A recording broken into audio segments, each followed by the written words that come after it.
A Swift Kick in the Ass, episode 144.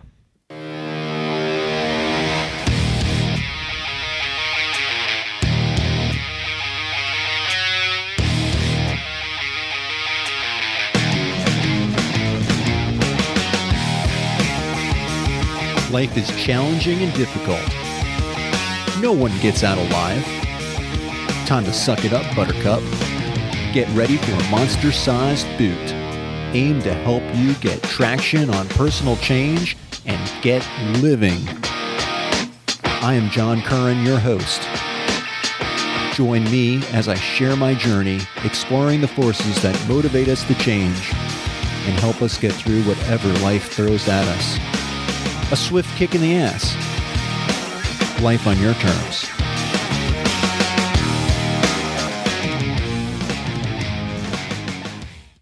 Welcome to another episode of A Swift Kick in the Ass. This is your host, John Curran, and today's topic, loving your stress. Damn. Did John just say love your stress? Yeah, I did. I got introduced to a TV show or a docuseries, I guess, documentary or docuseries, not sure, with Chris Hemsworth, who plays Thor on the Marvel movies. This show is produced through National Geographic, and it's called Limitless. And, you know, Chris Hemsworth is a pretty big dude and everything, and you know, keeps in shape and plays all these action heroes and everything. He's a movie star, right? But he's a lot like us. If you watch this, you might really see how relatable he is and see how human he is. I think this showed the human side of Chris Hemsworth, which is really, really cool. But not the point of this episode. So Chris Hemsworth talks about his relationship with stress. And in fact, this is really about my relationship with stress as well, because I can't speak for Chris Hemsworth. I'm not him. And you can go ahead and check that out if you want to, but it's pretty cool. But we talk about kind of establishing a good relationship with our stress. You know, stress is never going to go away. Stress is a part of life. In fact, we want stress. Some stress is good. And in fact, there's a term called eustress that is the term for good stress. If we don't have stress, you know, stress gives us form, it gives us function, and it keeps us together. If we didn't have stress, we just would be a blob. And I don't think any of us really want to be a blob. So we want some stress in our life. And when we're overstressed and we're, you know, strained by that and it's chronic and it wears us down, I mean, that's not good. It's not good to be chronically stressed.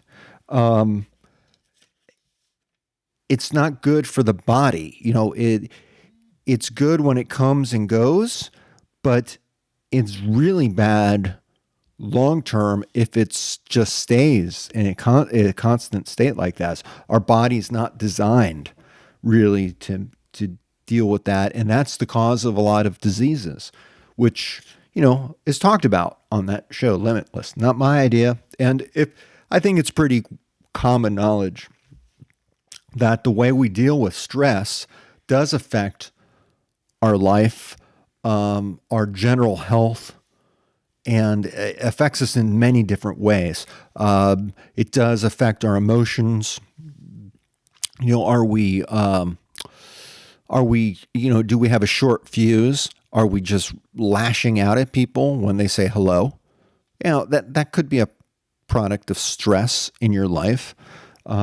Most likely has nothing to do with them and everything to do with you. We might go into that in another episode. So just remember that. But stress itself as I said, it's a natural part of life. It's not going away. We need to just accept that. And in some cases, I think we need to improve our relationship with stress. And what I mean by that is, like we talk about embracing the suck. Well, getting closer to your stress and forming a better relationship with your stress is kind of what I'm saying with embracing the suck.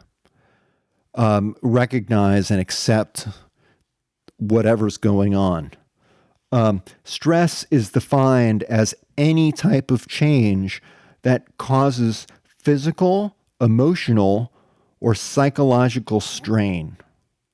Now, I'm not a medical doctor. I'm not a healthcare professional in that, in a clinical sense.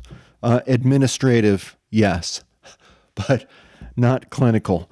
Ask my wife, I have no bedside manner. Cha-ching. I think I got a new toy. I don't know if that's playing. I might need to cut that out. Sorry about that. Okay. In any case, we're not going to talk about, I like to talk a little bit about stresses and strains and what that means. A strain, some basic definitions here too, I think help us better understand what we're up against. So, in order to love something, you really can't force your own beliefs on it. On it. I think that's what gets us in trouble. Think about it with your spouse. If you just took what you were thinking about the situation and just applied it and just thought, oh yeah, your spouse thinks exactly the same way, you're going to get into a lot of trouble just assuming that, aren't you? It takes time and effort to kind of get that information out from each other and to make sure that we're on the same wavelength. It takes communication. It takes effort. Anyone who's married knows that marriage is not easy and it does require work. So same thing with loving your stress and falling in love with that stress and turning it into something positive. Instead of giving stress such a bad name and trying to avoid it and trying to create this stress-free life, it's a bunch of BS. Our life is always going to have stress in it. What we want to do is encourage good stress and create good stress. Things that change us in physical, emotional, or psychological ways for the better. Isn't that what we're after, right? By loving your stress, you're creating something positive for yourself. So let's talk about these different stresses and how they play out in our life. So there's an acute type of stress. Acute is, meaning really just short term. This is like one and done. You swerve to avoid an accident, and that affects how you affects you physically. There are physiological changes. Your blood pressure increases. Your life may flash before you. Whatever. It could be emotional. Holy crap! I just ran over a raccoon. I tried to avoid it. I'm sorry. It happens to all of us. We have these short-term episodes, one and done. It's stressful, but then things go back to normal. Now, there is this episodic acute stress, and that's when these short-term kind of one and done events are much more frequent. Like imagine someone who works as a healthcare provider in the emergency room. They're in life or death situations day in and day out throughout their shift. whenever they work. They have to deal with that on a much more long-term basis. And which actually leads us to chronic, which is the long-term basis part of it. Again, I'm not a medical professional. I'm some guy who has a podcast. So, you can look all this stuff up. This show is not really to give you all the answers. I don't have all the answers. I'm looking for them myself. But I have a passion for really looking into things that are going to help me. And I hope that they help you in the process. That's what this show is about. So I'm going to kind of shift this discussion into, ways that we can love our stress and some approaches that we can take. Now, there are different types of ways that we can strain our stressors, push them to the limits, right? Straining is actually the ratio of change in dimension from, the original dimension. So if you're looking at things and measuring things, which we should be if we're trying to go somewhere, we want to create a plan and create some goals. And what better way to know if we've reached a goal than to measure it, set some type of bar, some type of way to define if you reached what you're trying to do. So one way I know of straining your stressors is, one big stressor in all of our lives is the environment in which we live. Environments are a huge cause of stress in our lives. Well, why not just move? What if where you're living is toxic, if it's negative, why do you remain there? You could pick up and you can leave. Now, I'm not saying, you're having problems with your wife and kids and that, just run away.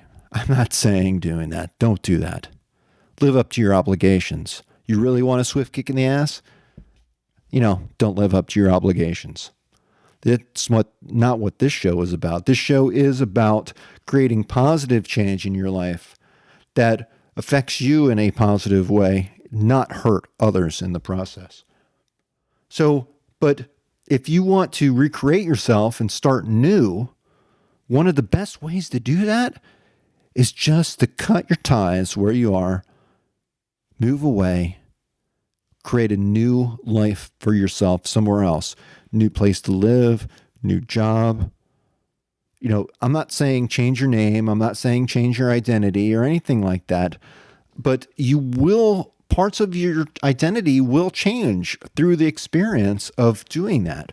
So I've done that several times. I did that as out of high school, I left home and went to school. I went away to college.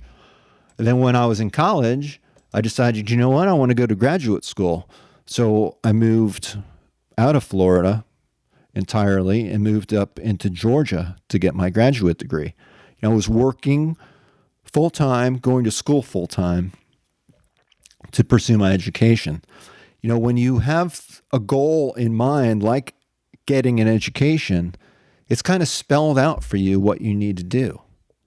And that plays back into something I talked about a few episodes back, and that was about the importance of roles, taking on a role in your change, whatever change you're trying to create in your life. It often helps to take on a role. So I took on the role of student. When I left Florida and moved to Georgia, I went there to pursue my education. And boy, did I get educated.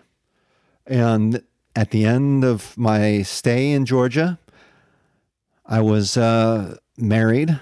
I was graduated with 2 master's degrees, married, and we had our first child. So it was a good move. I strained, I created a lot of stress in my life over that time period because I was, working full time. I was paying my way through school. So I didn't take out really any loans for that up until the last year. But that is one case to where I just decided I'm going to start new. And I actually did that again when I moved up here to Richmond, Virginia. I decided, I was so tired of Atlanta. I had spent 15 years there. I was stressed to the max. I mean, talk about strain. I did not even get out of the driveway and road rage would hit me. I just hated living there. So you know what? I transferred. I mean, I didn't transfer, but I guess I did transfer. Transferred locations, and I went from Atlanta to Richmond, and I did it in such a way that my employer actually paid for my move, and I had a paycheck the entire way. I had the support of my work. They wanted me to move to Richmond. They were willing to pay for it. So I was able to get what I wanted and have them pay for it. How awesome is that? That's what I'm talking about, loving your stress and falling in love with your stress. Feed it in positive ways that benefit you.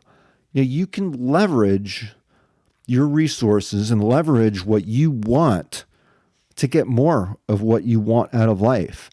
Kick it in the ass. That's what this show is about. So if you may not be able to just cut all your ties, get up and leave. I certainly can't do that. I have a friend who recently kind of started putting a plan in action to do that. And I just love it. He's also getting out of Florida. He put his condo up for sale. It was sold in one day. But before he put his house up or his condo up for sale, he made sure that he was able to get a license for his. He's a professional, mental health professional, so he has a license, and he got his Colorado license first.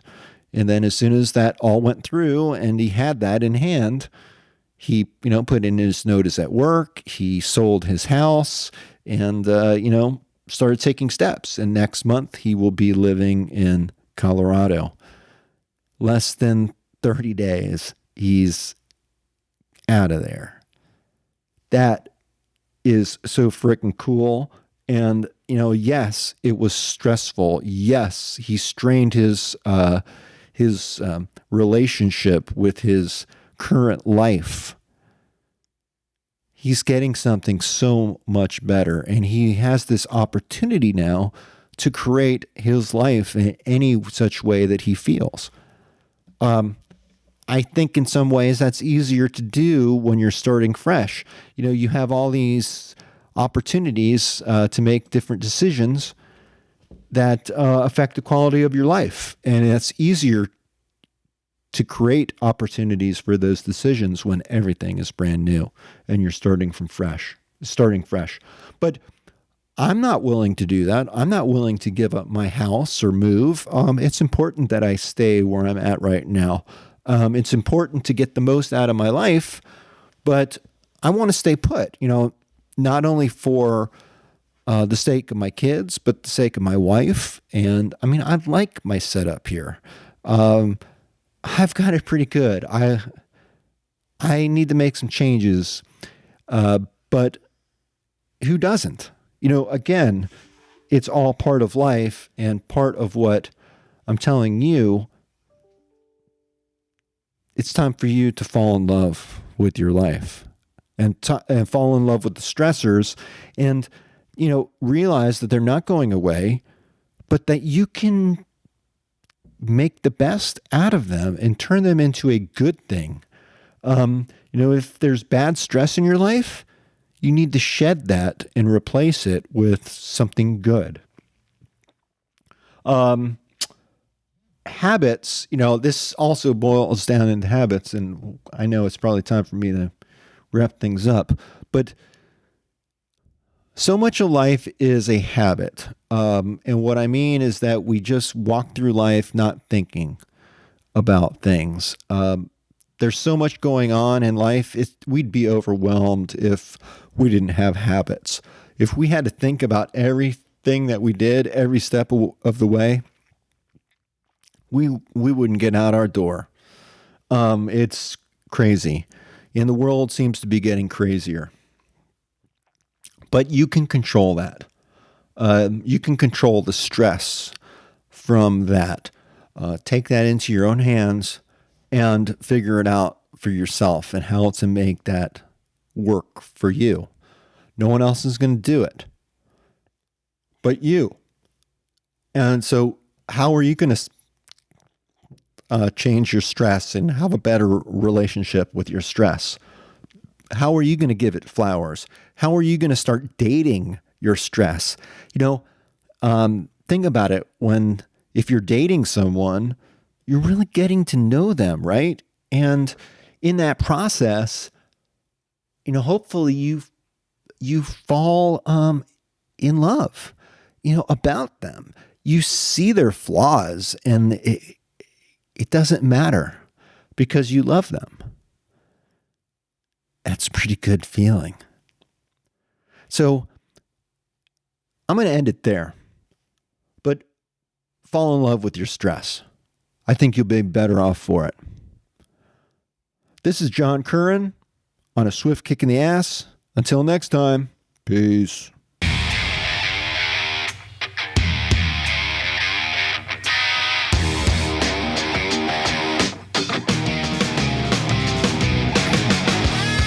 This marks the end of another episode of A Swift Kick in the Ass, placing it directly in the can. As much as I like to talk, even I have my limits. It's time to go. Catch me on the next show.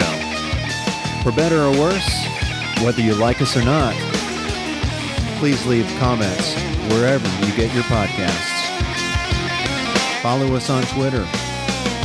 Visit our home on the interweb. I think you can leave me a voicemail there. You can also email me at john@aswiftkickintheass.com. It's been my extreme pleasure. I hope you got a lot out of it. I hope you got your ass moving. Until then, until the next time, I'm out of here. Peace.